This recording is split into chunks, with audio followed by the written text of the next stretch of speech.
first, and from all of the feedback that I'm getting, I'm happy to say people are finding it an unusually hopeful book, notwithstanding the dire topic. And as Michelle was alluding to there, its original twist is that, as the title suggests, the book is entirely structured around lessons from the Second World War.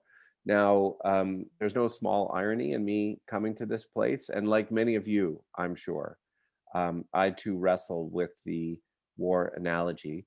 Uh, Michelle mentioned I'm originally from Montreal. I cut my political teeth as a teenage peace and disarmament activist in Montreal. And my parents came to Montreal in 1960.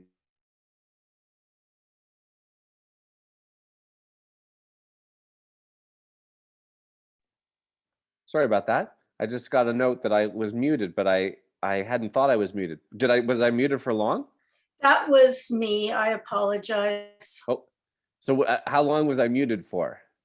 About a sentence or two. Oh, okay. All right. So I was explaining that my parents came to Montreal, pregnant with me, um, uh, when my dad was drafted for Vietnam. So my parents came to Canada as war resistors, and that's how I happen to be Canadian.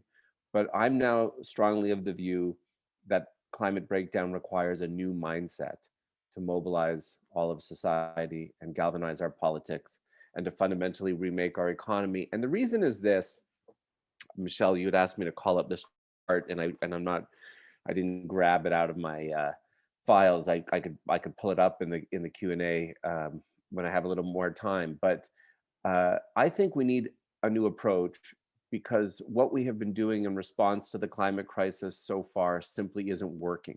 So if I showed you a chart of Canada's greenhouse gas emissions going back over the last 20 years, you would see some ups and downs, but basically it's a flat line. To put this in the parlance that we've all come to know in this pandemic, we have failed to bend the curve. Um, Despite decades of calls to action and pledges and promises, our emissions are not on a path to stave off a horrific future for our children and future generations. We've run out the clock with these distracting debates about incremental changes, but where it actually counts, actual GHG emissions, we've accomplished precious little. And so here we all are, right? All of us, all of you in this fabulous group that you have, who are prepared to look at what the scientific warnings are telling us. Here we all are, confronting this harrowing gap between what the science says we have to do and what our politics seems prepared to entertain. Um, so when I set out to write this book, I didn't actually plan to write a war story. Um, the original intent of the book was to delve into that gap and to try to figure out how can we align our politics and economy in Canada on the one hand with what the science says we urgently need to do on the other. And the book does that. But the original book outline had me only having a single chapter on lessons from the Second World War, because I'd long been intrigued by the Second World War as an example of rapid economic transformation. But as I delved into the research, I began to see more and more parallels between our wartime experience and the current crisis, and ultimately decided to rewrite the outline and structure the entire book around lessons from Canada's World War II experience. Again, not because I get, weirdly animated about war, but rather because I see in that history a helpful and, in fact, hopeful reminder that we've done this before. We've mobilized in common cause to confront an existential threat. And in the process, we retooled our entire economy twice, in fact, once to ramp up military production, another time to reconvert to peacetime, all in the space of 6 years. And so the book explores what wartime scale climate mobilization could actually mean and look like. And each chapter is sort of 1/3 history, 2/3 present, and jumps back and forth in time. Um, uh, and answers questions like this: how was public opinion rallied to support mobilization in the war? How might we do that again? What was the role of government, the news media, arts, and culture? How was social solidarity secured across class and race and gender? And can we do that again? How was national unity established across Canada's many provinces with their varying interests? Can we do that again as we move off fossil fuels?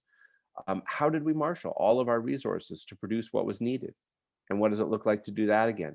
How did we pay for it all then? And can we mobilize the necessary finances again? What did we do for returning soldiers?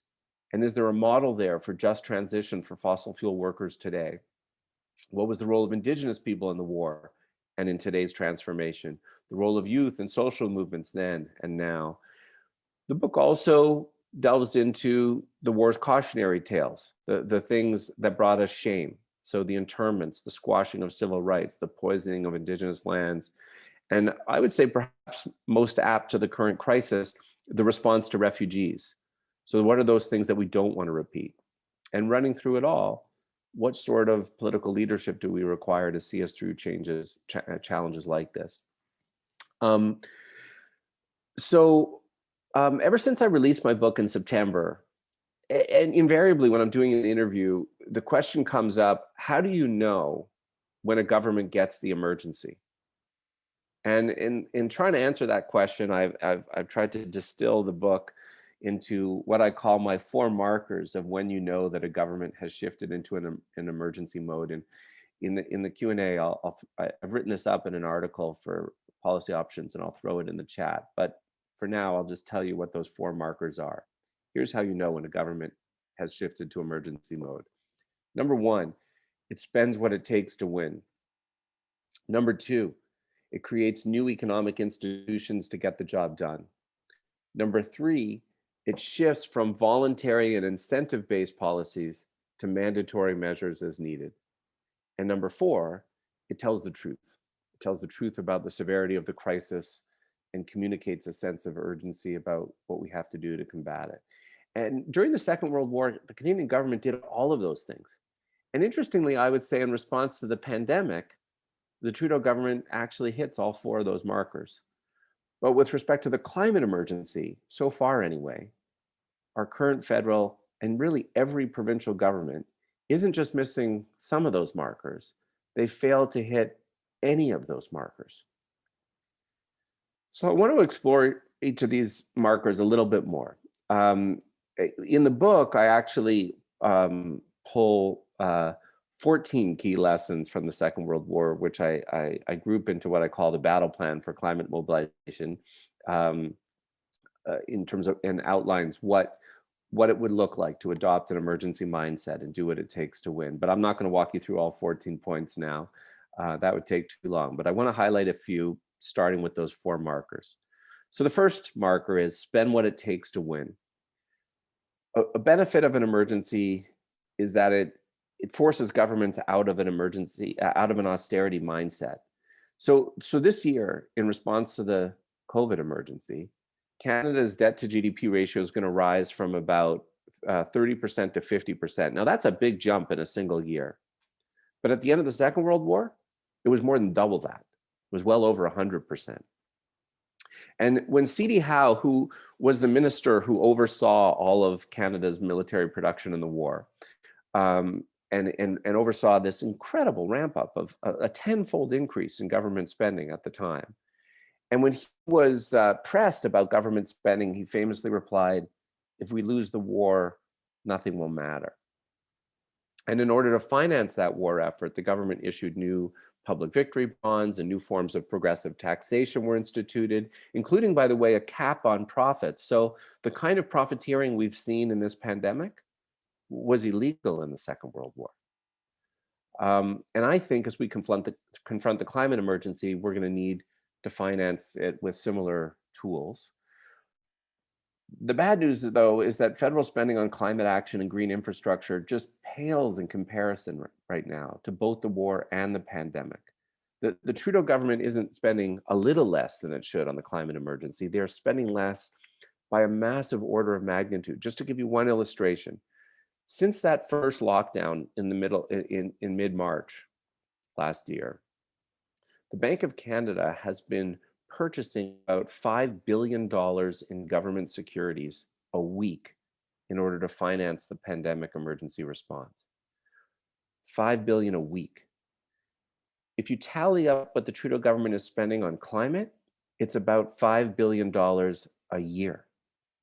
That's the contrast. The second marker is to create new economic institutions to get the job done. So during the Second World War, starting from a base of virtually nothing, the Canadian economy and its labor force pumped out a volume of military equipment that's just jaw-dropping.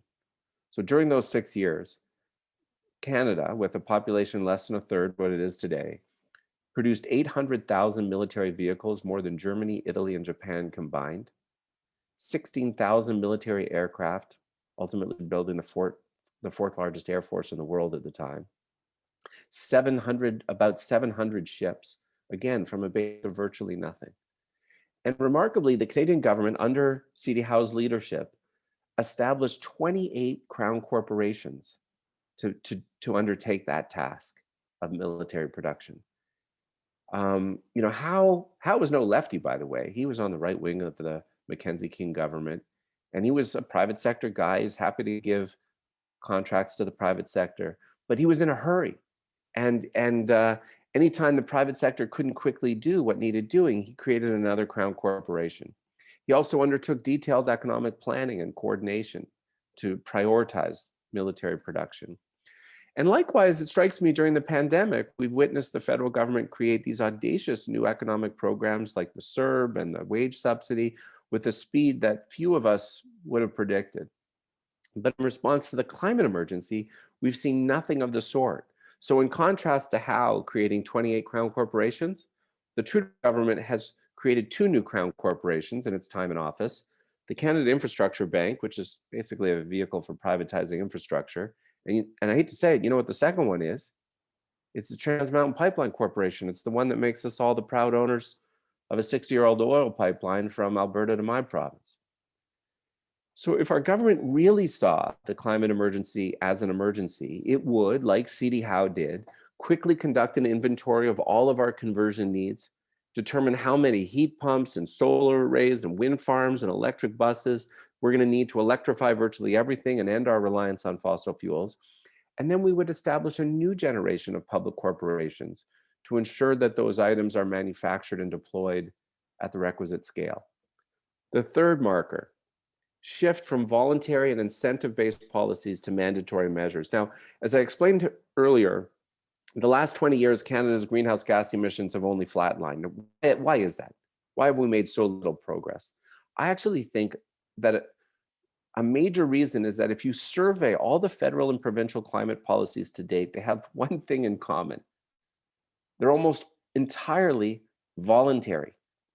We encourage change. We incentivize change. We offer rebates. We send price signals. What we decidedly don't do is require change. If we're going to meet the GHG targets set out by the IPCC, we need to set clear near-term dates by which certain things will be required. So for example, we would say, you won't be allowed to buy a new fossil fuel vehicle by 2025. We would say, no new buildings will be able to tie into natural gas for space and water heating as of next year.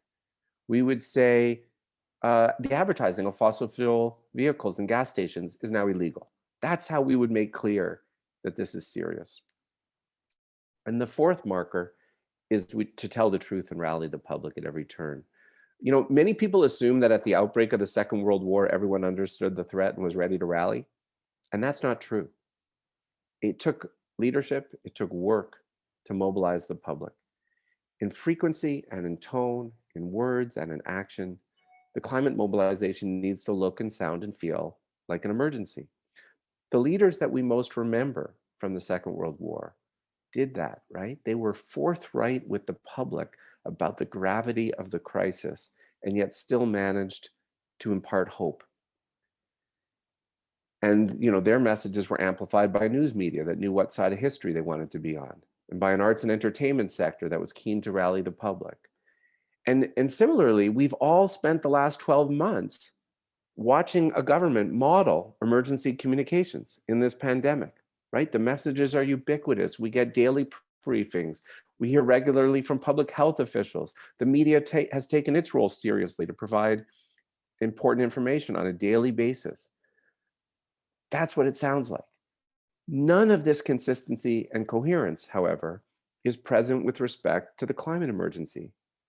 And when our governments don't act as if the situation is an emergency, or worse, when they send contradictory messages by approving new fossil fuel infrastructure, they're effectively communicating to the public that it's not an emergency. I want to mention one other lesson. Actually, I'm going to mention two other lessons, and then we'll open this up. One is that inequality is toxic to social solidarity and mass mobilization. There are climate policy purists out there who argue, don't link the climate fight to social justice issues and inequality and issues. You're just complicating it. It's complicated enough as it is. Don't make it any harder. And I respectfully disagree. I disagree because, first of all, these issues are inherently linked. The richer you are, the higher your emissions. The poorer you are as a household or a community or a country, the more vulnerable you are to climate change and to climate, more impacted by climate policies. But the other reason I think we need to link these things is because that's how we win. This too is an important lesson from the Second World War. In the First World War, profiteering, grotesque profiteering had been a major issue. And it undermined social solidarity, it undermined recruitment. The King government at the outset of the Second World War was acutely aware of this. And that's why they brought in the excess profits tax. But they also brought in Canada's first major income transfer programs. Unemployment insurance comes in 1940. The family allowance comes in 1944. The Marsh Report, this commission that lays the groundwork for the entire post-war welfare system, all of the social programs we now know, was written during the war and offered up to Canadians as a pledge that the country they would come back to would look different from the one they were leaving behind. That's when you get the mobilization. That's when they start hitting the recruitment numbers they were looking for. And all of this has an echo in the appeal of the Green New Deal today. When you link the fight for climate action with tackling inequality, support for that bold climate action doesn't go down, it goes through the roof. It registers levels of support that are well beyond any political party. And the final lesson I want to share is the one that says, leave no one behind. And to me, this is about the issue of jobs. There's about 200,000 Canadians today who are directly employed in the fossil fuel industry, particularly in Alberta, Saskatchewan, and Newfoundland. That's a lot of people. And we need to have robust just transition programs for all of those people. And I would say a good jobs guarantee. But I want to put that figure in context. In the war, we were a population of less than a third what we are today, about 11 million people. Out of that 11 million people, over 1 million people enlisted and over 1 million people were directly employed in military production. All of those people had to be recruited and trained. And then after the war, they had to be reintegrated into a peacetime economy. And we developed robust programs for that. Audacious programs of income support and housing support and post-secondary training and apprenticeship programs that completely transformed the post-secondary sector in Canada and changed the lives of thousands of people, some of whom might have been your parents. If we could do that then, we can do this today. In fact, the task today is less. I have a couple final thoughts, but you know what? I'm going to share them for the end of our time together and stop there, and let's open this up to some Q&A. Thank you, Seth. What a powerful presentation you've shared with us, and you speak from the heart and educate us on what we can do, because there's so much ideas out there that we can't do anything. And I think by connecting to World War II and what has been done is just incredible. Can you comment on how the media can help us and whether or not CBC has been helpful or not in framing the climate crisis we're in? I think we should all campaign the CBC to take this on much better than they do. So the book The book has a couple interesting stories about the role of the media.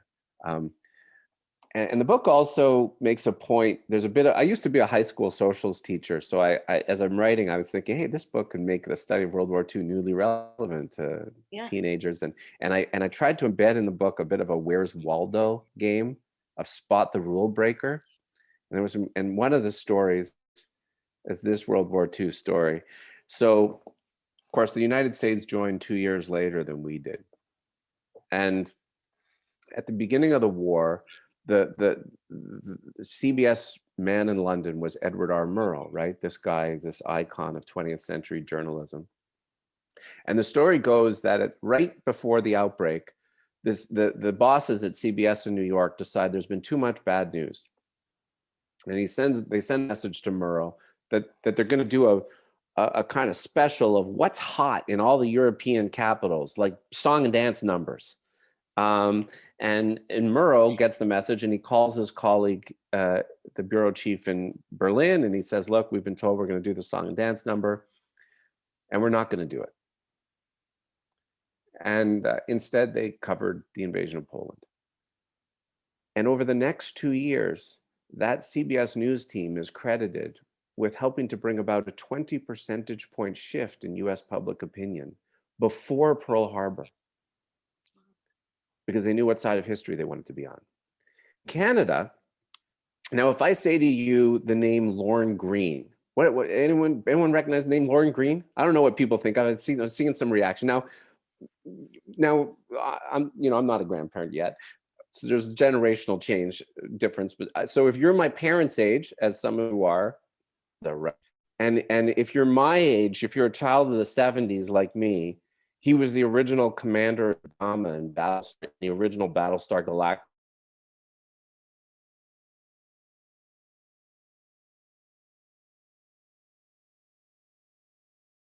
Thankfully,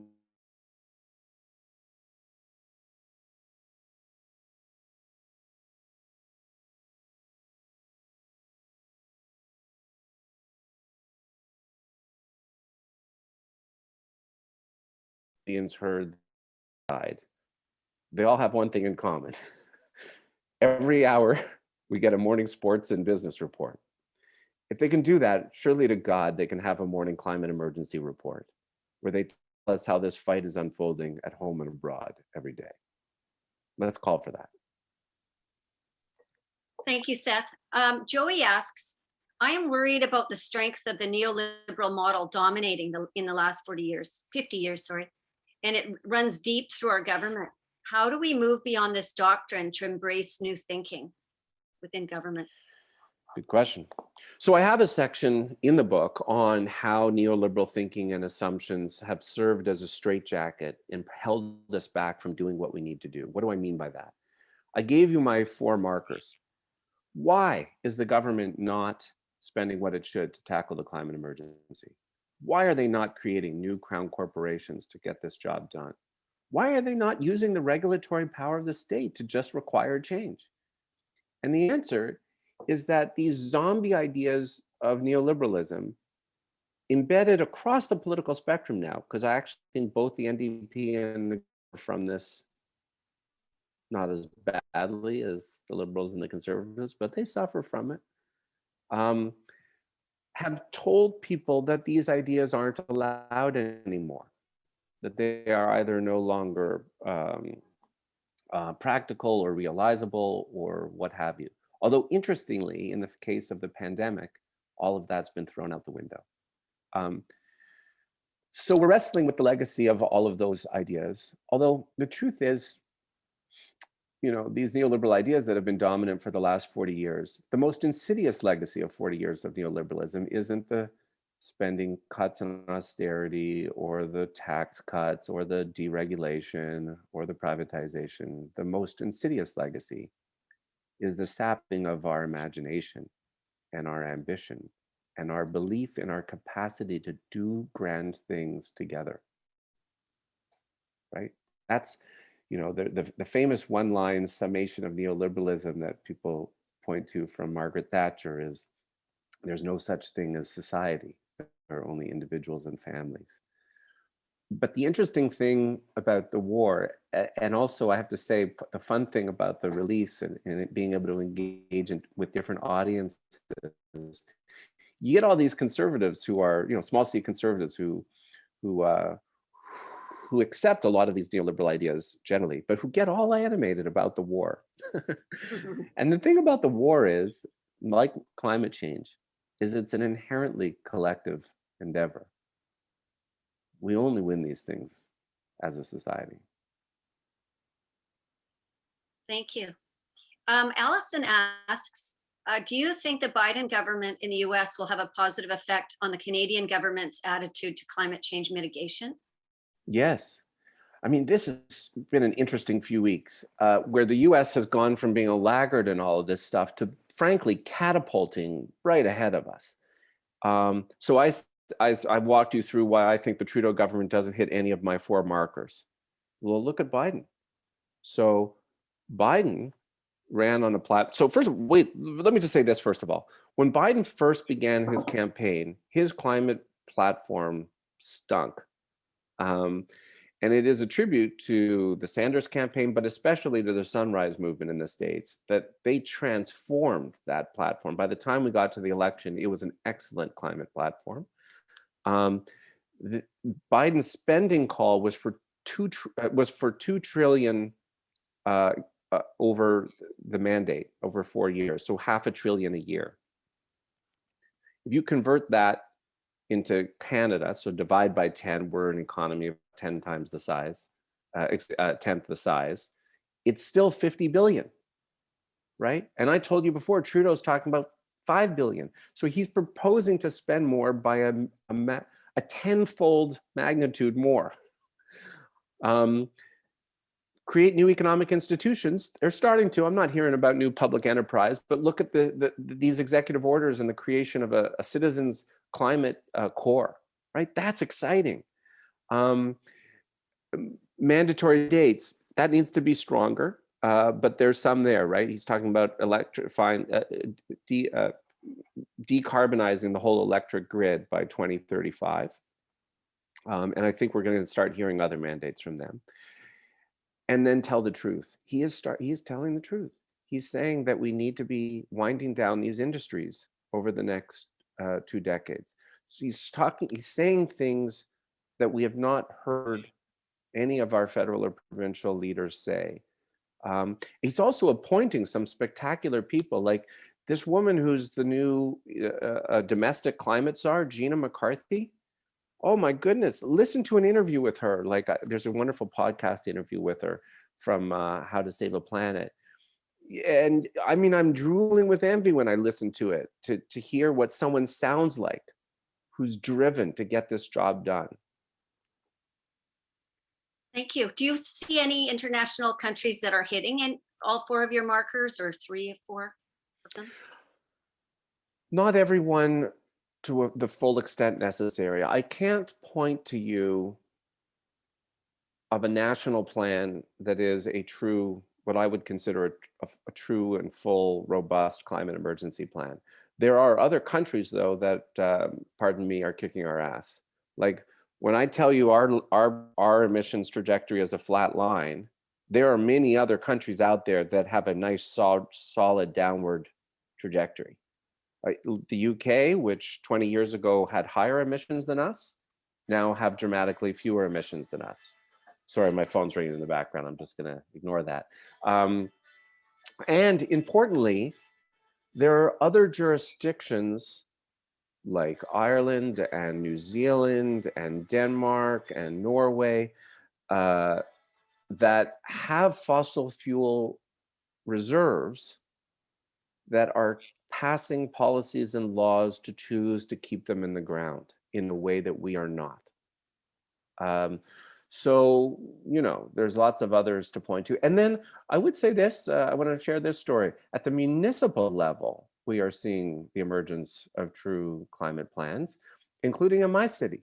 Vancouver has what I consider a true climate emergency plan. Now, I'm biased in this because my wife, Christine, is the Vancouver City Councillor who introduced the climate emergency motion. And that was the first in English Canada, right? Quebec far surpasses us. But the Vancouver one was the first in English Canada.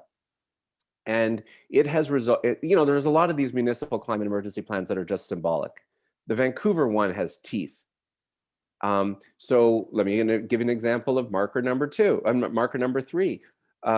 In Vancouver, as of next year, new buildings will not be able to use natural gas for space and water heating. So that's marker 3. It's spending real money. It's creating new institutions.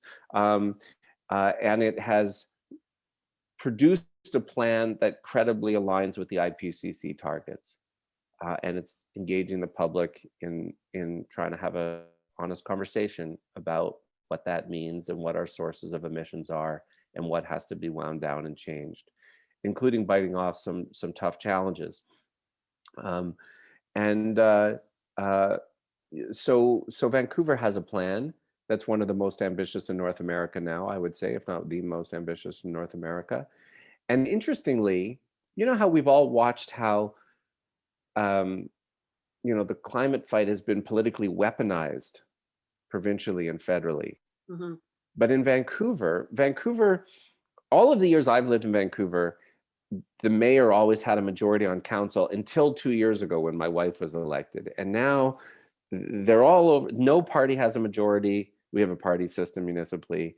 They're all over the political map. They have very long meetings and you never know how this gang is going to vote. Now, it's real politics. Now, Christine was pretty sure when she brought the climate emergency motions forward that they would pass, but she didn't know by how much.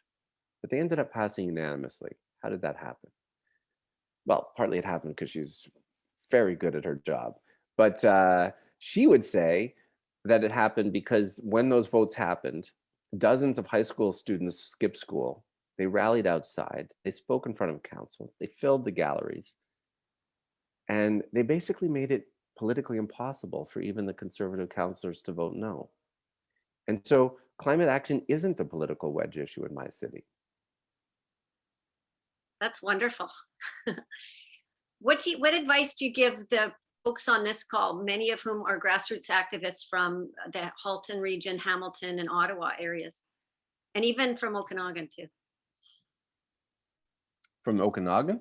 Yes, we have someone. Oh, I thought you know Southern Ontario. Well, we had a few people that we invited along with us, but mostly Southern Ontario for sure. Yeah. Well, so I think that Vancouver story that I just gave you offers lessons for engaging municipal governments all over the place, forming alliances with the student strikers to bring about those changes. I think a kind of intergenerational strategy of trying to bring that about can be really fun. And then we've already started to identify things like, let's have a campaign on the CBC. I would love to see a campaign to ban fossil fuel advertising, and someone needs to move that motion in federal and provincial legislatures. Right? We don't allow tobacco advertising. Why do we say these things are harmful? We say it's an emergency. Why are we still advertising? It's confusing. So you will find no end of campaign ideas. I should mention, so this is sort of not totally public yet because the webpage isn't done. I have a new home. I've been freelance since leaving the Canadian Centre for Policy Alternatives 2 years ago.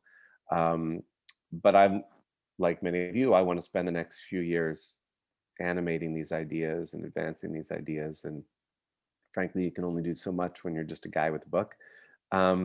So David Suzuki and his wife, Tara Cullis, have given me a new home with the David Suzuki Institute, not the David Suzuki Foundation, but the David Suzuki Institute, which is unlike the foundation, it's not charitable.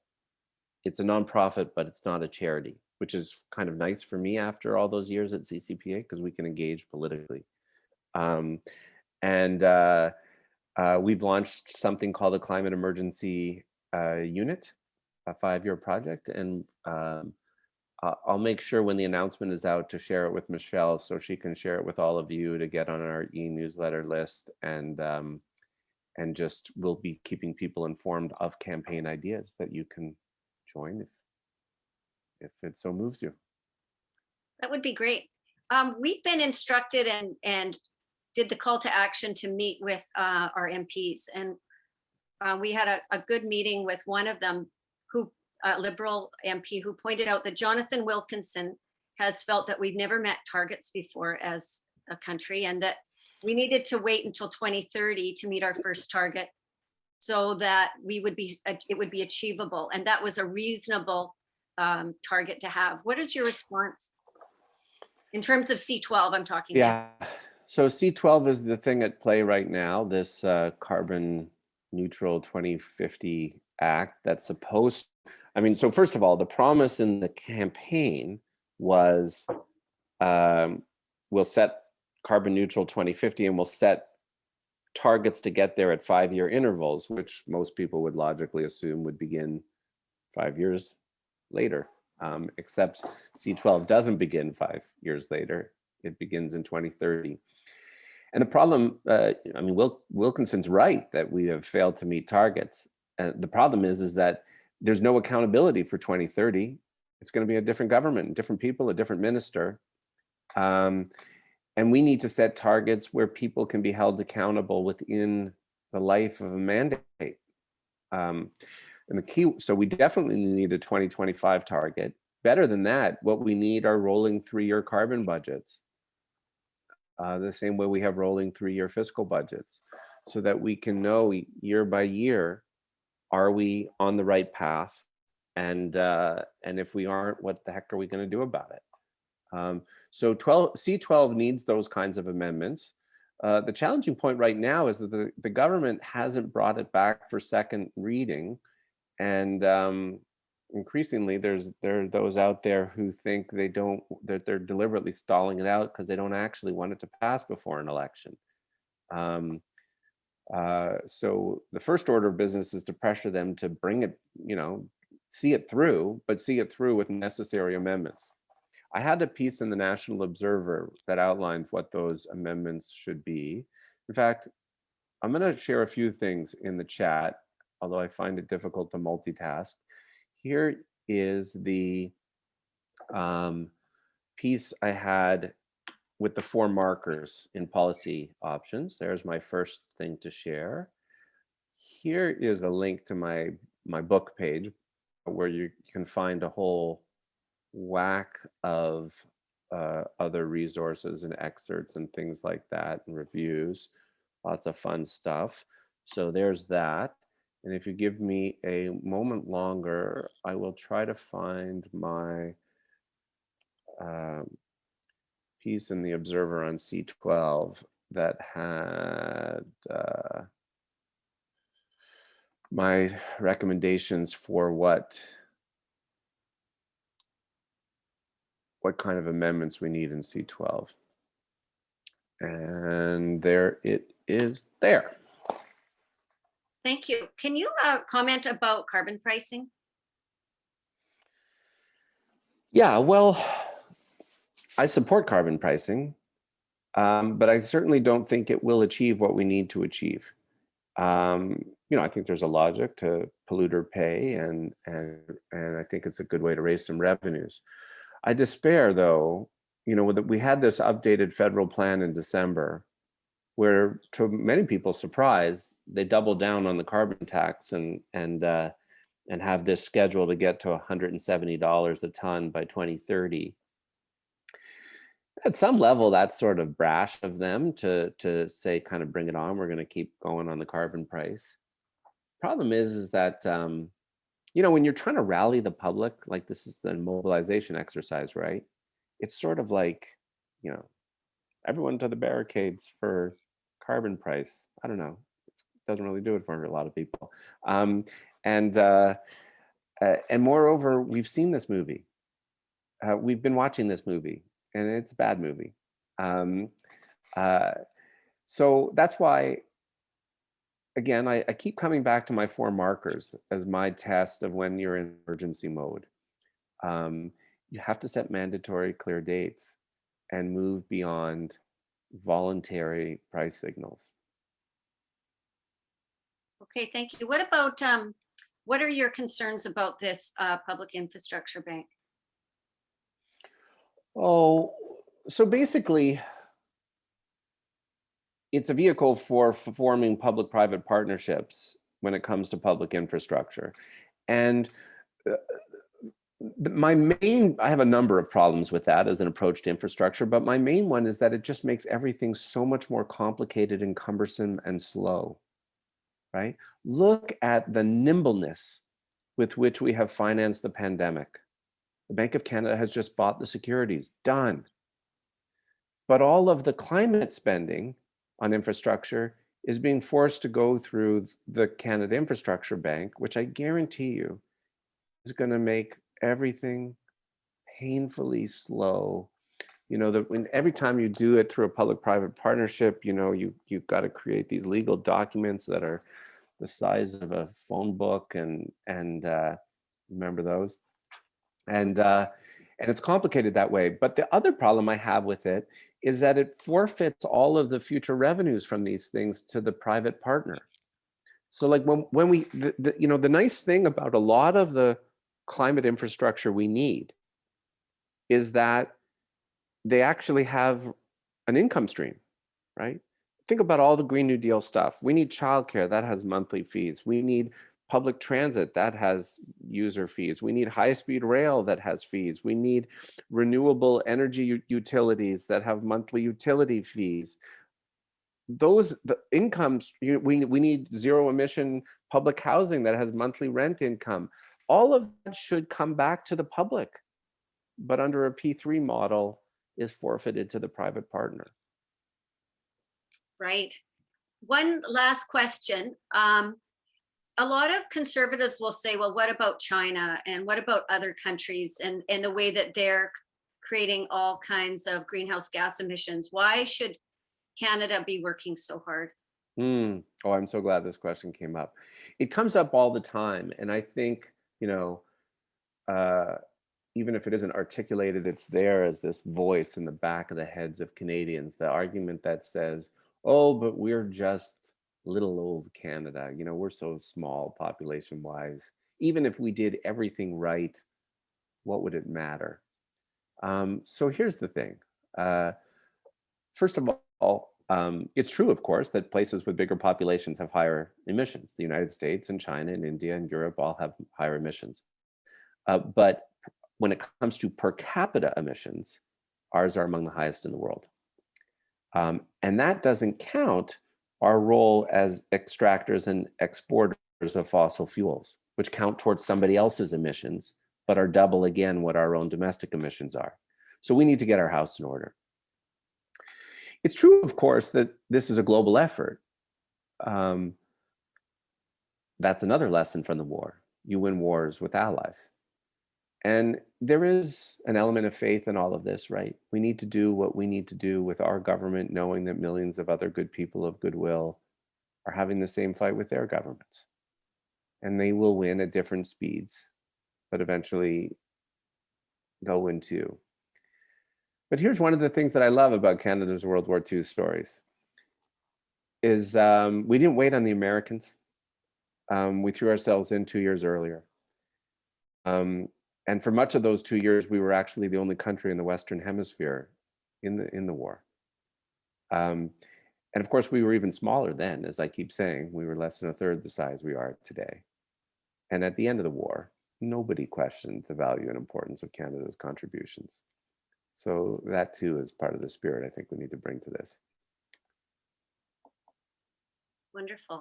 It's funny, you know, these conservatives though, who say, because they frequently use that line, I would say the Conservative Party repeatedly used that line in the last federal election. It's what does it matter? Basically, it's just us. And yet, it is the identical logic by which we actually would have sat out the war, which isn't something any of them would say, and it's not something that their conservative forebears did say. The line of attack by the Conservative Party during World War II was not that we should not do this. It was always that pressing the Mackenzie King government for failing to adequately prosecute the war. Right? So it's different Conservative Party. Yeah. Sorry, did you have another question, or should I offer some final thoughts before I leave you? Why don't you offer some final thoughts? Thank you. Well,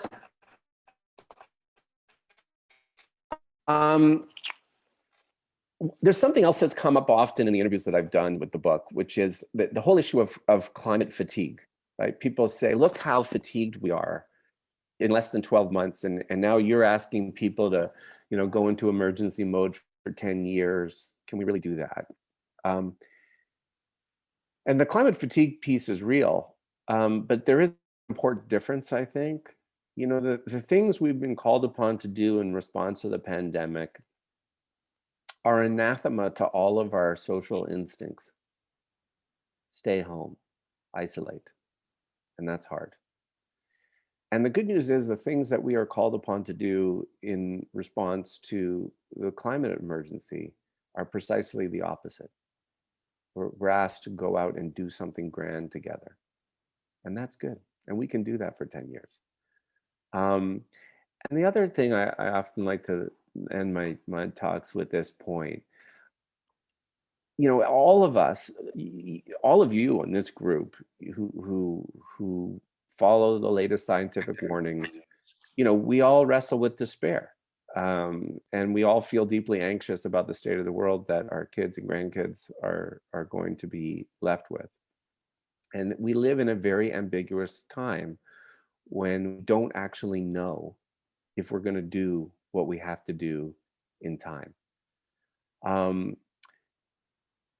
But consider this. In the Second World War, I know I've said this stat already, from a population of 11 million people, over 1 million Canadians enlisted. I mean, that is a remarkable statistic, isn't it, in terms of a level of mobilization. But it's worth appreciating that all of those people who rallied in the face of fascism 80 years ago, you know what they didn't know? If they would win, right? It's to state the obvious, but we forget that there was a good chunk of the war's early years during which the outcome was far from certain. We know how the story ended. They didn't. And yet they rallied regardless. And in the process, they actually surprised themselves by what they were capable of achieving, not just in the battlefront, but also the complete transformation on the home front of both the economy and social relations. And I think that's the spirit that we need today. Thank you, Seth. I really appreciate you giving us your time and coming into our homes on this beautiful sunny day across Canada and inspiring us with a message that is very real, but that gives us hope for where we can go and where our actions can take us. Thank you, and I'll turn it back over to. Thanks, everyone. Yes. Thanks for having me. And thank you to all the wonderful questions in the chat. I think that made it a real conversation. Thank you, Lorraine. Thank you. Yeah. Thanks, Michelle. That was wonderful. Thank you, Seth. Fabulous to have you here today. I think Your now success with your book. Oh, yeah, Seth, can you tell us, this is what I meant to say, I'm sorry. We can go to our local bookstores. Are there other ways to access your book?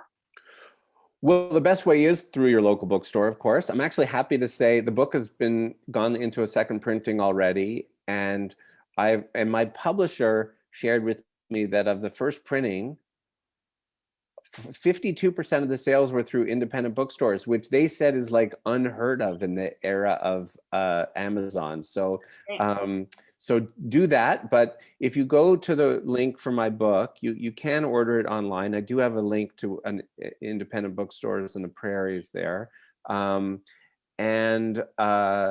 there's also an ebook and an audiobook if that's your thing.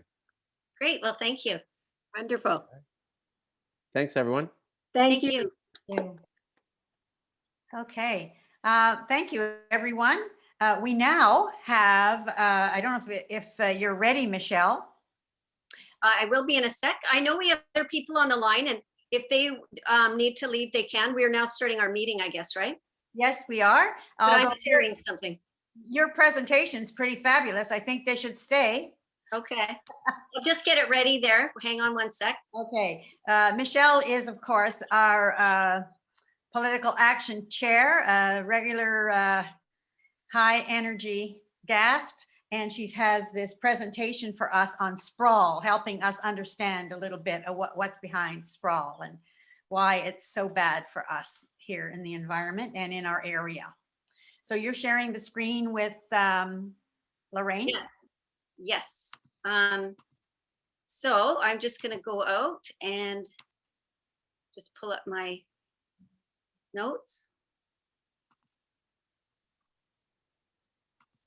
That's a great title. Oh, thank you. So to kick things off, I want to review how we ended up here with our unanimous win in the Halton Region Council.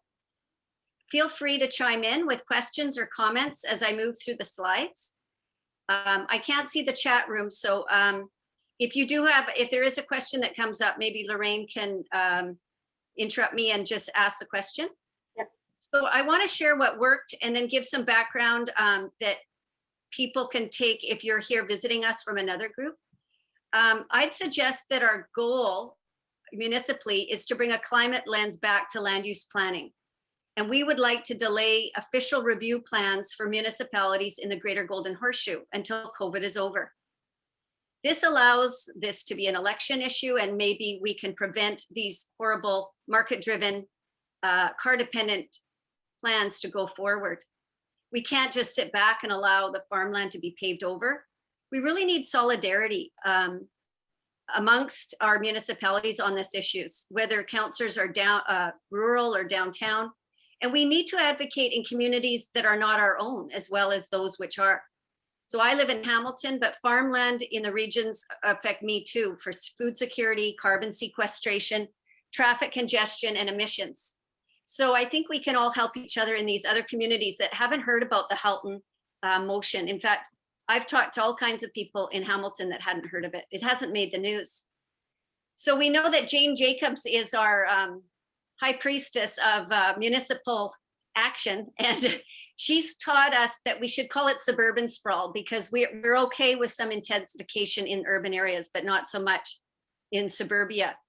And this issue of land use has not had the press that the conservation authorities, the ministry zoning orders have had, or the new highways.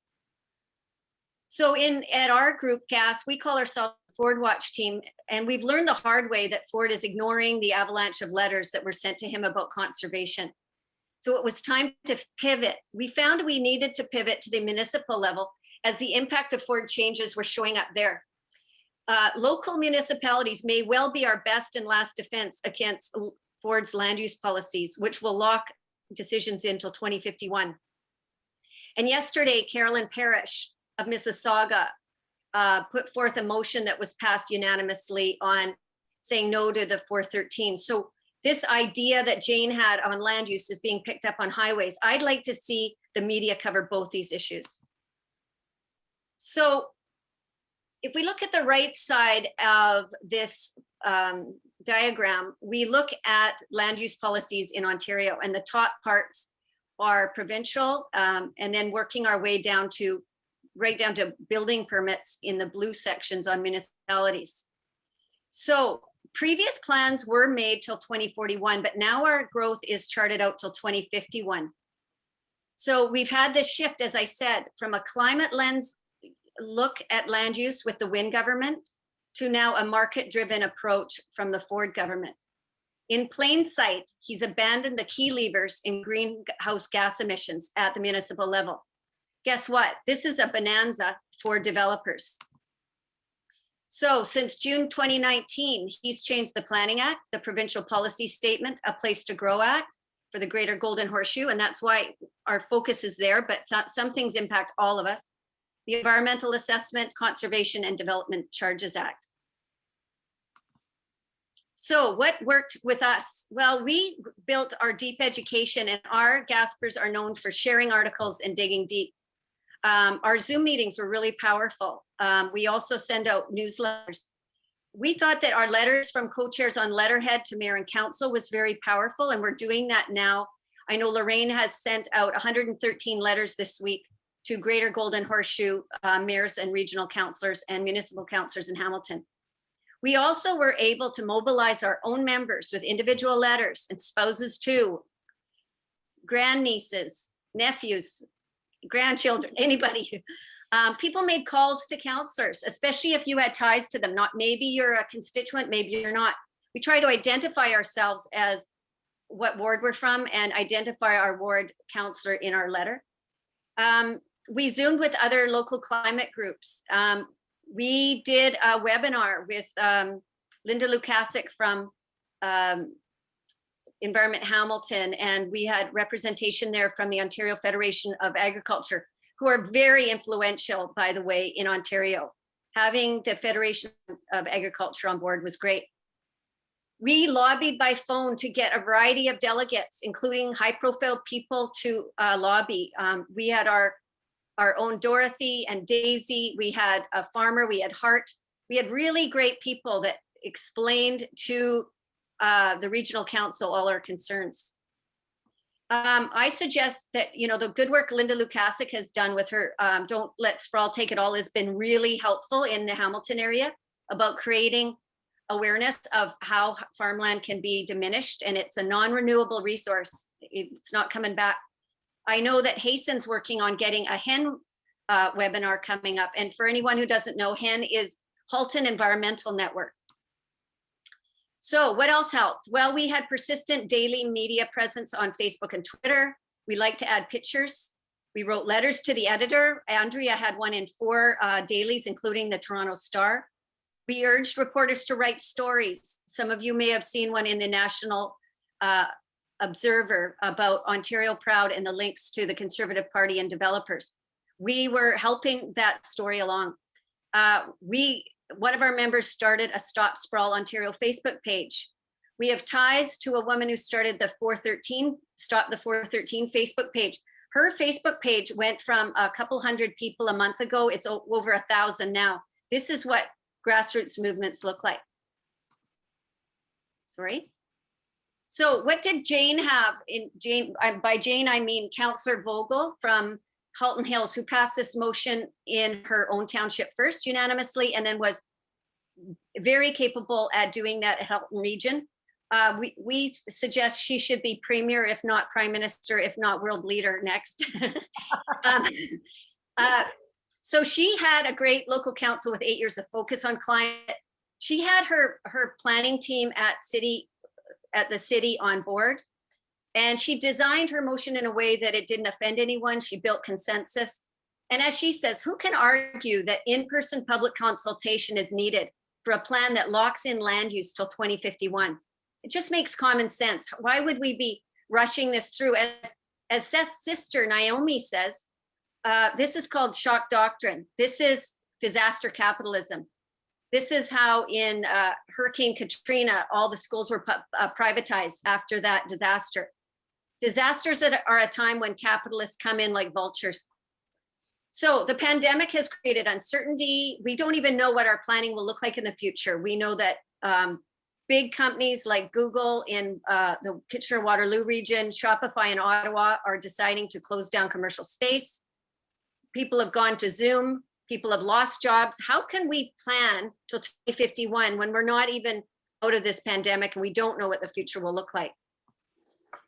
Delegations were really important. We tried to pick people or invite people to talk that were maybe not familiar to councillors. So we stuck to the issue of the in-person public consultation. We tried not to offend in our presentations, anybody on council. And we tried to have representations, as I said, from all corners, including we had an Anglican minister, retired scientists, all kinds of people. And you always need a farmer there to explain this in real terms. So this is from Diane Sachs. She did a wonderful presentation for us in Hamilton a couple of years back. Why is this so important? Well, we know that if we keep delaying, our food supply will be less stable. She wrote this before COVID. It's even less stable now with COVID. Food security should be a #1 issue for Canadians and Southern Ontarians. Obviously, we have more issues with wildfires or even wind. Dr. Lukasic says, without a forested area around the perimeter of a community, extreme weather winds can really hamper and damage a community. But if they've got a nice ring of some natural habitat, it's much less likely to happen. You know, Seth talked about Vancouver and the climate lens for every decision. I think Vancouver's a wonderful example. When they passed their climate emergency, they knew what they were doing. Every single department has been transformed in Vancouver. In Halton, which is, or Oakville, I'll say, and Halton have kind of championed themselves as climate-focused municipal areas, and they've won awards recently in Canada. But they've only, my source tells me there's only 3.5 people working on climate. And not every single decision's made through that lens. And I sure as heck know that that is not happening in Hamilton either. So what did Dr. Sachs say were the 3 key pathways at the municipal level 2 years ago? She said your community energy plan, stopping sprawl, and protecting nature. And we'll talk about how even sprawl affects the energy plan. I'm just going to show you a little very short clip of a YouTube that she did when she spoke with us. Same 3 steps. You got to know it's making a positive difference for the children alive today. And if the answer is the other way, then you're doing actual damage to the children alive today. So that's the city's operations, but that's a tiny piece of it, right? Most of the emissions in this community don't come from the city operations, they come from everybody else. So same 3 steps. You got to know what your footprint is, got to have a budget, and then figure out what you can do about it. So this is the emission profile for Hamilton. And not surprisingly, the steel companies dominate. But if you look at everything other than the industry itself, well, again, what's the largest? The largest emissions are from transportation, right? Everybody driving around. So 3 key pathways that the city can take to help reduce the community emissions. Number 1 is a community energy plan. Where we get our energy, it cannot continue to be 75% from fossil fuels. Not if we want to have a future we can survive. We need to stop sprawl, urban sprawl. Building more low-density suburbs are the oil sands of Ontario. It is the largest driver of our emissions. It is that's the most powerful industry, the most wealthiest industry. It has the most political power because of the donations that it makes. They profit from business as usual, but they're driving us into a future that we will not be able to survive. So every decision matters. And, you know, when you want to make things better, the very first step has to be stop making it worse, right? If you're in a hole and you want to get out, the first thing you have to do is stop digging. So any decision that the city makes to buy or authorize something that's going to use fossil fuels is digging the hole. Expanding the urban boundary, putting more sprawl on agricultural land or woodlands or wetlands, that's digging the hole.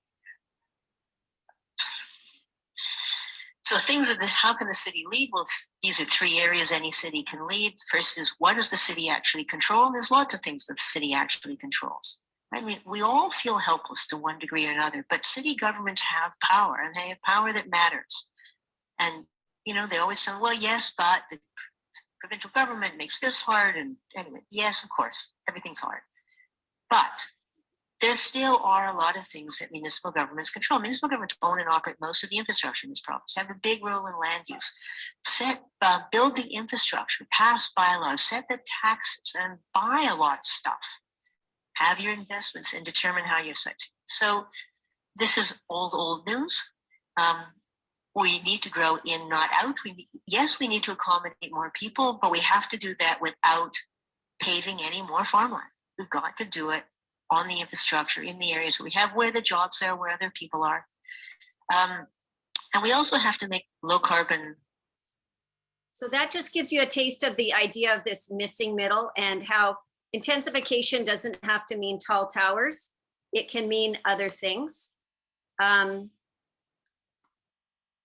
This was interesting, and many of you saw this, that the Toronto Star article that explained how agricultural land valued as low as 18,000 an acre is easily worth $1 million an acre when it's converted or rezoned to residential land. And there's billions to be made on this. In Hamilton, these changes are coming through sooner than in Halton.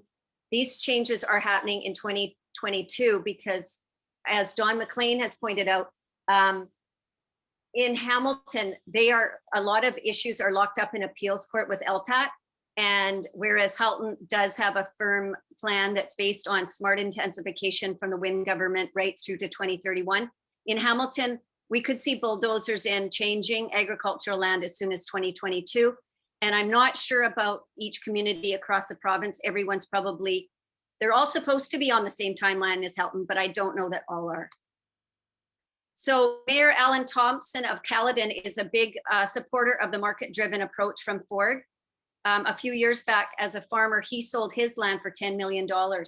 He's also influential as the chair of Rural Caucus of the Association of Municipalities for Ontario. So it's a very lucrative issue, the issue of selling land that was once deemed agriculture for other purposes. So as Dr. Diane Sachs, who we just heard from, she says land use sprawl is Ontario's oil sands. So we're hoping that we can convince other communities to take this stance at the township level or the regional level as well. There was a wonderful guide that was written during the Wynne years called the Community Emissions Reductions Planning Guide. And the author of that is this fellow, Yuval Hebert. He says land use planning is the key lever to locking in or locking out greenhouse gas emissions at the municipal level.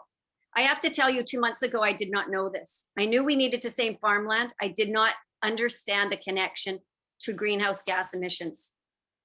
As she pointed out, and is in this book that I just shared, obviously transportation is the worst issue, but it's not just the highway issue. It's that when you build out these satellite communities, you're creating more distance all the time.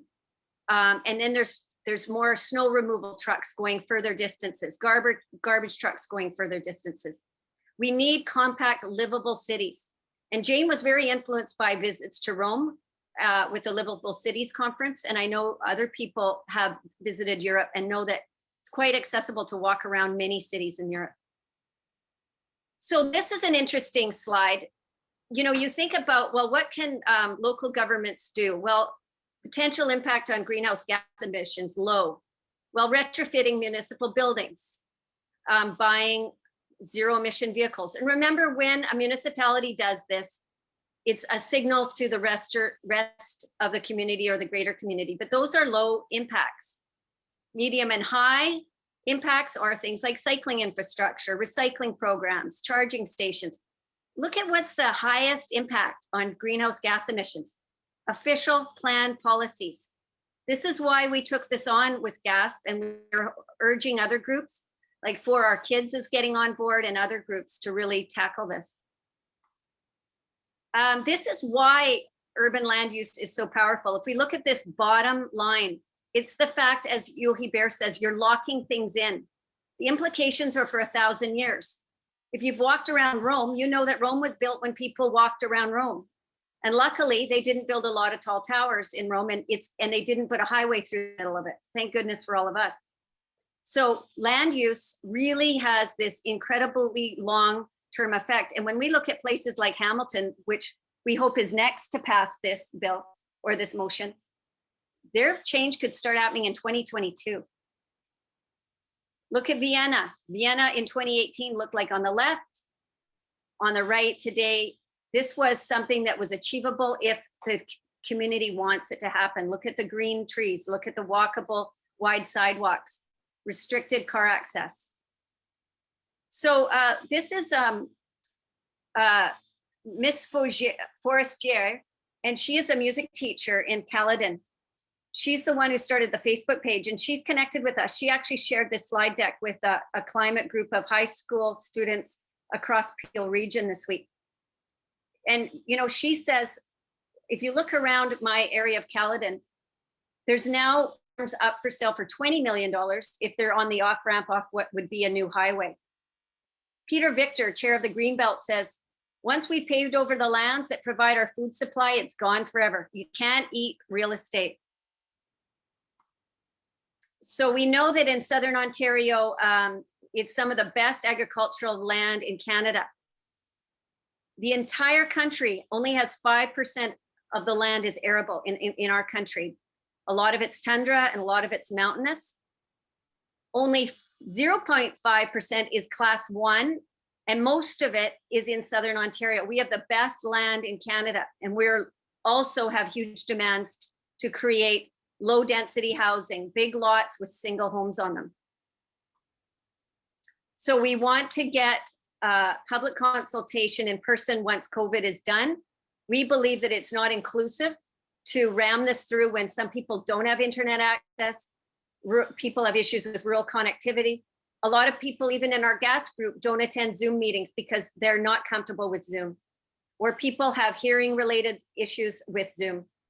So we would like to have this moved until COVID is finished and we can have robust in-person civic engagement. Excuse me. So that Greater Golden Horseshoe encompasses this area. So the outer boundary is this darker line, and the inner ring are these regions. Lorraine sent letters to all of the darker ones, and I think Niagara as well. And also one of our Gaspers sent all to Hamilton and Niagara. So we would like to see people do more of that, and our Ford team might look at ways that we can support these actions. Again, we want delays in official review plans and asking the province to suspend to timetables for the rest of the province. So we've used awareness, education, we've mobilized, advocated, we've done all kinds of stuff, and we've gone through some of those today. Things like even the Gath lawn signs connecting with the highway. We met with all those groups. We were on calls with Jane Vogel, and I think it's very important for other groups to really connect with who they know. And through GASP, we need to think about, do we know anyone in Dundas or Flamborough or Peel region or Durham, all these places. So I love this quote, humanity owes its existence to 6 inches of soil and the fact that it rains. And it was never so obvious to us as during COVID, and it may well still become even more important. So if you're good at making noise, make all the noise you can. We are a grassroots movement. Alrighty, thank you. Thank you, Michelle. I don't know if I'm on or not. Yeah. I'm on? Okay, thank you. Wow, what an education that was. Excellent. Thank you, Michelle. It's great to move all the knowledge from Ford Watch to the rest of us Gasps. It's great. We're probably going to zip through a lot of the rest. Our next, we wanted congratulations were in order, and that we want to do that with Ford Watch.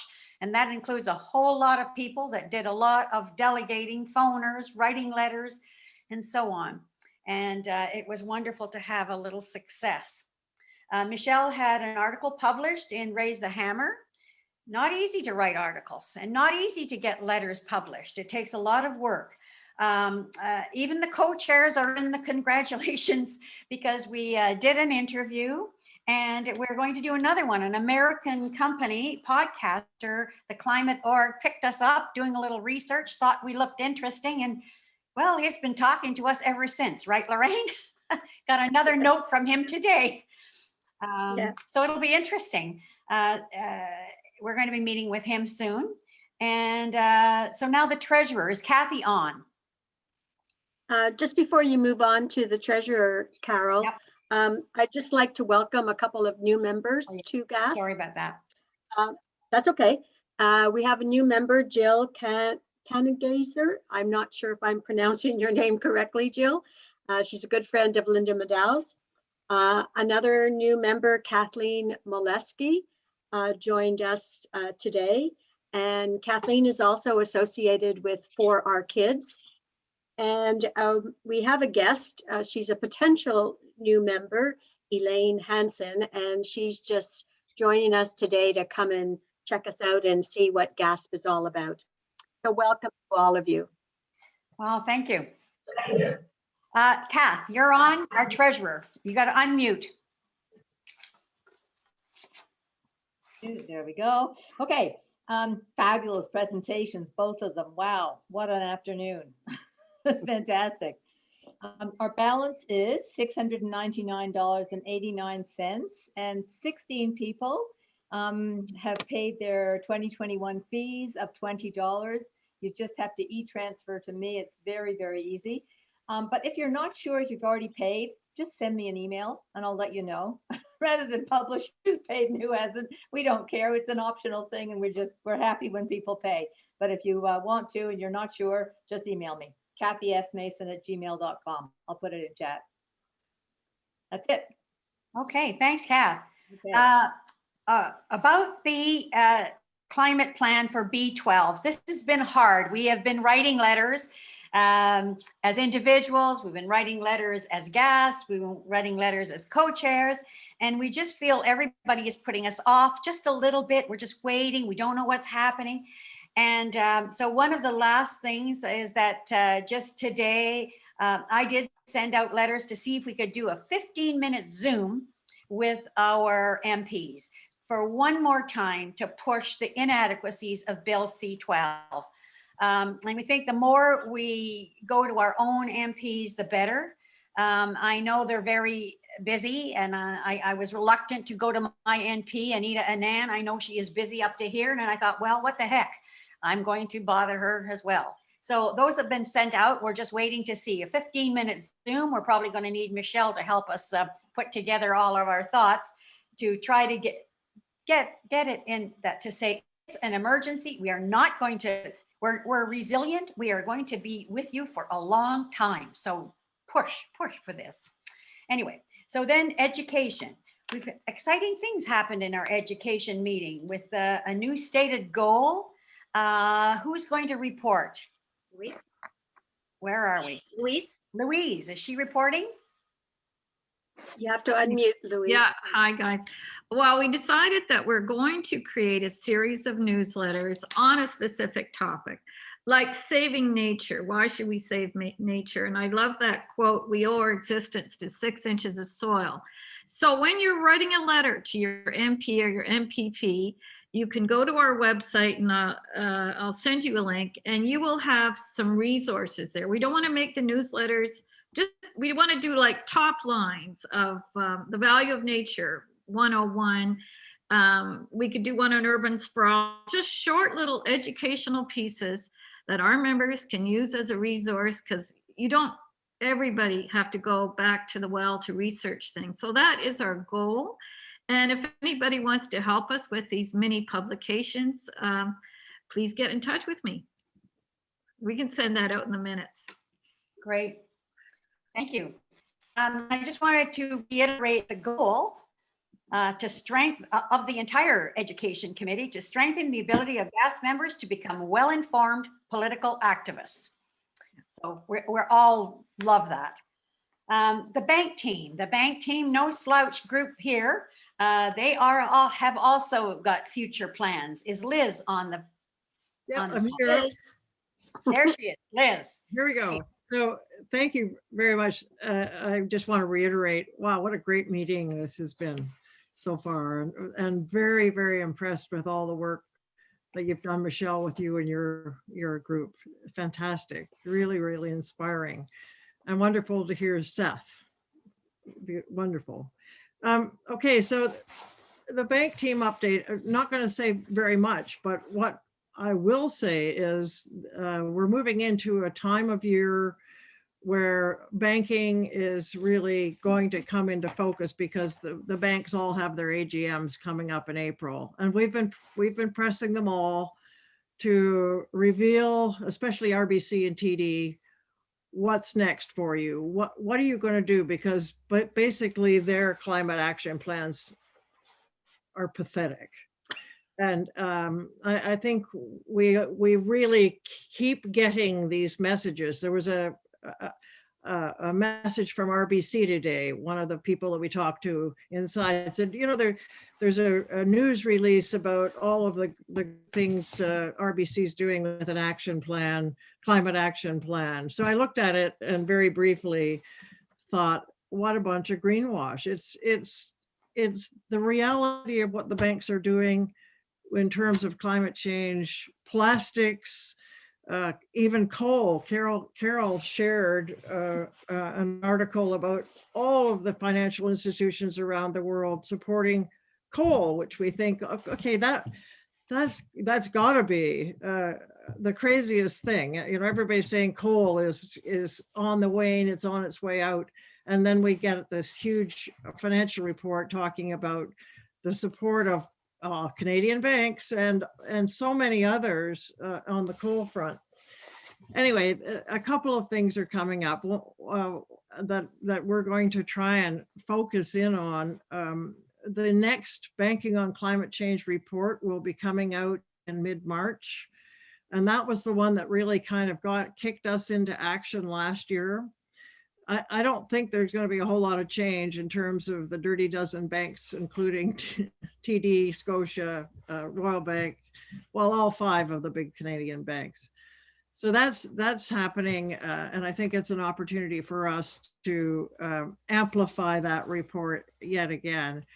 And then we get into early April when all of the banks have their AGMs, and how we can again focus on what isn't being done, what needs to be done, and point to, as you know, Seth did in his presentation, there are some countries that are doing well. There are some banks that are way farther ahead than Canadian banks, et cetera. But it will probably take, and I've talked to our little bank group about this, a core group of gas people, as we had back when we did the cards around Christmas time. And that was a wonderful action, I think. And so many people got involved. But I think what I'm looking for, and I think the rest of the bank group is a small core group of gas people that are willing to kind of meet on a fairly regular basis, like at least once a week, and do actions that aren't that difficult, but that need to create a sustained sort of program that we can actually do the kinds of things that the Forward Watch subcommittee is doing, and then reach out to the rest of GASP if we have small actions that everybody can participate in. So my pitch really today is we have lots of ideas, but in order to to convert them into a really impactful program, we need a few people to expand our small bank group right now, because Carol and Lorraine have their hands full as co-chairs, as you well know, and our other member of the bank group right now, Sally Martiniak, and she has a full-time job and more than a full-time job. I'm the only one that kind of sits around all day at home. Yeah, right. You know you're blazing around, Liz. So I think we can have a lot of energy around it, and even a lot of fun around it. But these banks, honest to goodness, I keep using the word disgusting at every turn of a new press release. The difference between what they say and what they do is astonishing. So you're really looking for volunteers to beef up the bank committee. And I see Allison's hands up. I hope, you can always either just tell Liz or tell Lorraine and I that you would volunteer. It helps to have a little team, like the Forward Watch helped, that there were a variety of people on it. And the same with the bank team. Yeah. And once you start to delve into it, and Liz does excellent research, I'll tell you, you're going to become as mad and as angry as the rest of us in terms when you really find out where they're at. They were real culprits. We're really, really culprits, the bankers, and where our money is going. And to try to find out where your money is going is not easy. So But I would, go ahead. What I was also suggesting is next Thursday, and I think the time is 4 o'clock. The activist and author who actually got me really going on this whole issue is Bill McKibben. Yeah. So most of you probably know his name, but he was the one way back in 1989 who wrote the book The End of Nature, which was the first popular book really for a regular audience on climate change. He is going to there's an interview with him with the National Observer next Thursday at, I believe it's 4 Eastern, and we can send out information for that. But Linda Solomon, who's the editor of the National Observer, will be interviewing him, and I'm positive that much of what he's going to be talking about is the role of financiers in the climate crisis. So that may be a good way just of getting your feet wet, and then if you're still a bit hesitant about being on the bank subgroup, maybe that'll help you plunge in a bit. Yeah, we'll send that link with the minutes. Right. And also we have the pension people. They've been working as well and going to meetings and so on. Who's going to speak on pensions today? Any of you, Kathy or Mary or Linda? I'm prepared to speak, but by all means, anybody else can just jump right in. Kathy, did you want to start or do you want me to start? You have to unmute, Kathy. Sorry, it's Unmute. on the picture instead of down below. Yeah, go ahead, Linda. Okay, so we've had a couple of meetings since our last gas meeting. One was just the other day, the whole group, the OTPP group with Shift. And then there was a subcommittee of retired teachers that are involved in that group, deciding that they wanted to put together a letter and send it to RTO, Retired Teachers of Ontario, to request a meeting with them to try to get them more on board with questioning OTPP and its fossil fuel investments. So that's on the go. That letter should be finalized by the end of this week. And Daisy and Marilyn joined that group with us for that meeting. So that was 4 gas people just on that meeting alone. Anyways, the open letter to the OTPP, which we had told you about before, was summarized a bit and had 2 active teachers' names attached to it and was printed in the Star as an op-ed on February the 7th and got a fair amount of press. So that's really good. And there's a new letter right now that Shift is, and they're great, Shift has put together for some of us to use now to send to various people at OTPP to ask them what they mean by net zero by 2050, and to question their plans and for us to see exactly what they are going to do. So we're looking at that. That just came out. And people in the group are trying, there are some people in the group who have actively found out how to be a delegate to the annual meeting of their teachers union to bring up the questioning of fossil fuel investments in OTPP. EDFO's already done that, but OSSTF and OECTA, there are people in the group who are going to be involved in bringing resolutions to their AGMs. Not sure when their AGMs are happening though, because they were supposed to happen during the March break, and now the March break is in April. So anyways, get that. The other thing was we wanted to bring some questions to the annual meeting of the OTPP. Well, one of our members, we couldn't find it online. When are they holding it, right? It's usually April, May. We couldn't find it online. Well, she wrote to them and they've come back and said it's canceled. Well, we're even questioning if that's a legal thing that the pension fund can do, is cancel an AGM. So we'll have to investigate that a little bit more. I think that's it that I have. If Kathy's got anything else, please jump right in. No, Nobody does it. better than Linda. No, that's it. Nobody does it better than you, Linda. Right. Well, thank you. Thank you very much. The next is Ford Watch. I don't know how much you want to do on Ford Watch because you've covered a lot, but you want to say something? No, I'm good. Thank you. Okay, well, I do want to, Lorraine, you know, we haven't given up on Madame A. Holmes, CEO. So Lorraine, where did Lorraine go? She I'm said right here. I'm right here. you were, we wrote a letter and you got a response. Yeah. Then we wrote another letter, so you better get us caught up. Right. So we did write a letter to Peter Gilgan of Madame A. Homes asking if we could meet with him.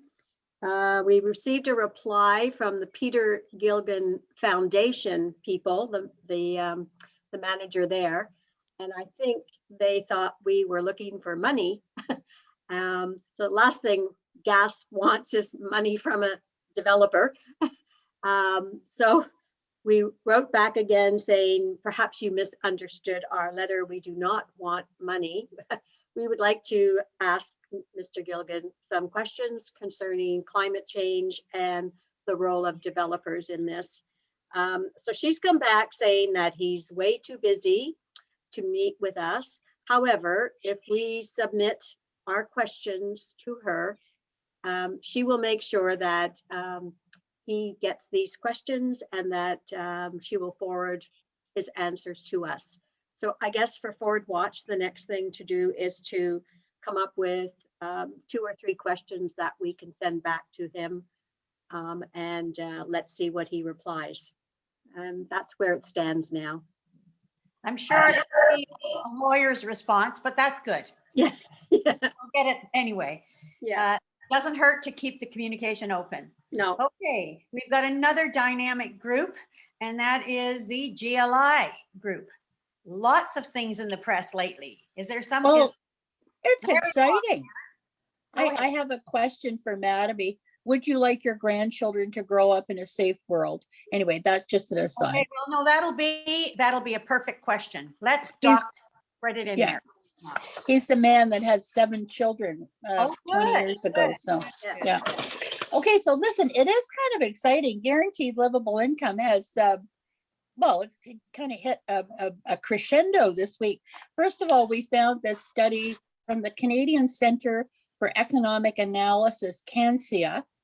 So Kathy Mason and I put together a 1-page letter that was the 5 basic points, and we distributed that to the committee so that they could send that out to all the MPs and the cabinet members that we had lists for. So that was great. And basically it's just saying guaranteed basic income works. Get on board. Like, you know, why are we so stupid? Then today I was reading, I follow Kim Pate on Facebook, and here I see Bill C-273, an act to establish a national strategy for a guaranteed basic income. Well, gobsmacked. I've never heard of this before. This bill was introduced for first reading February 22nd, which is just a couple of days ago. And it was introduced by a liberal backbencher who Kathy notes went to McGill, so she must be fabulous. Anybody who went to McGill, right, Kath? Oh, she's probably muted. Anyway, so I've emailed Leah Gazan and I have emailed Kim Pate. Kim Pate she's a riot. She is a senator and she is a very busy woman, but I'm telling you, she gets back to you in 20 minutes. So her story to me was that there are a lot of members of cabinet and there are a lot of backbenchers in the Liberal Party who want guaranteed basic income.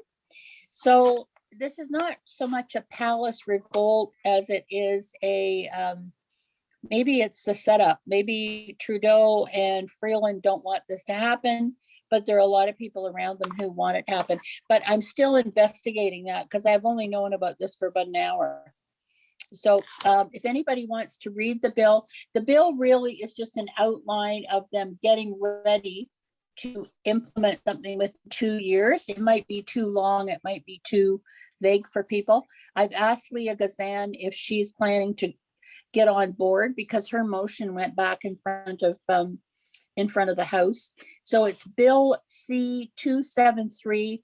It's very easy. If anybody wants read it. It's very easy to get online. You just have to put that in your search, and it's only 6 pages, so it's not, you don't need the binoculars or the